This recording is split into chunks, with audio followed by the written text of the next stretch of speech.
হে everyone, চলে আসলাম ছোট্ট একটা মিনি ব্লগ নিয়ে। তো তোমরা সবাই কেমন আছো? আশা করি তোমরা সবাই ভালো আছো, আর আমরা অনেক অনেক ভালো আছি।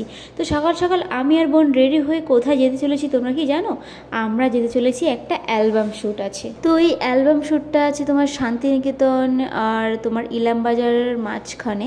তো দেখো আমরা লোকেশনে পৌঁছে গেছি, আর এদিকে এসেই দেখছি প্রচণ্ড পরিমাণে মেঘ করেছে।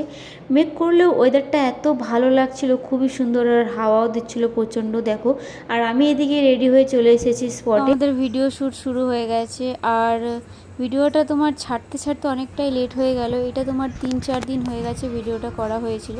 তো আমি টাইম পাইনি বলে আমার একদমই সুযোগই হয়নি ভিডিওটা এডিট করার। তো এখন বসেছি আমি এডিট। তো বড় ভিডিওর লিঙ্কটা আমি এই ভিডিওর নিচে দিয়ে দেবো, তো তোমরা অবশ্যই কমেন্ট করে বলো কেমন হয়েছে।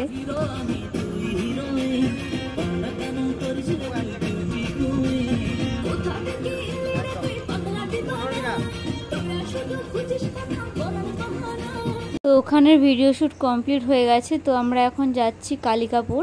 আমি রেডি হয়ে গেছি, আর বোন দেখো ও এতটাই টায়ার্ড হয়ে গেছে, তো ঘুমিয়ে গেছে টোটোর মধ্যেই। তো চলো একেবারে তোমাদের ওখানে গিয়ে দেখাচ্ছি। আর এই সাইডে চারিদিকে দেখো জঙ্গল আর জঙ্গল, কোনো লোক নেই। বাপ রে, চারিদিকে শুধু জঙ্গল আর জঙ্গল আর জঙ্গল। আর সেদিনকে এত গরম ছিল, গরমের মধ্যে শ্যুট করে আমার মুখ একদম পুরো পুড়ে গেছে। তো এই যে আমাদের নেক্সট লোকেশন, তো এখানে দেখতেই পাচ্ছ। আর হিরো এখানে কন্টিনিউ একটা শট বারবার করে দিতেই রয়েছে। তো দেখো এত রোদের মধ্যেও কিছু করার নেই, এত রোদের মধ্যেও আমাকে ভিডিওটা কন্টিনিউ করে যেতে হয়েছে।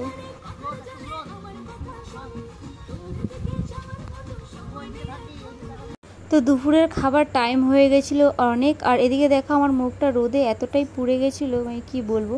নিয়ে আমরা সবাই মিলে একটা ধাবায় বসে সবাই মিলে খেয়ে নিলাম। আর এদিকে আমার এত ঘুম পাচ্ছিলো, আমি সেই ভোর 5টার সময় উঠেছি আমি আর বোন। সেই থেকে ঘুম নেই, এত টায়ার্ড লাগছিলো। তো আমি টোটোতেই বোনের কোলে ঘুমিয়ে গেছিলাম। তো আবারও রেডি হয়ে চলে আসলাম নতুন আর একটা জায়গায়। তো এখানে লোকেশনটাও খুব সুন্দর ছিল, কিন্তু এখানে অনেকটা টাইম লেগে গেছিলো, কারণ রাস্তার মধ্যে ভিডিওটা শ্যুট হচ্ছিল আর অনেক গাড়ি যাচ্ছিলো, তো খুবই প্রবলেম হচ্ছিল।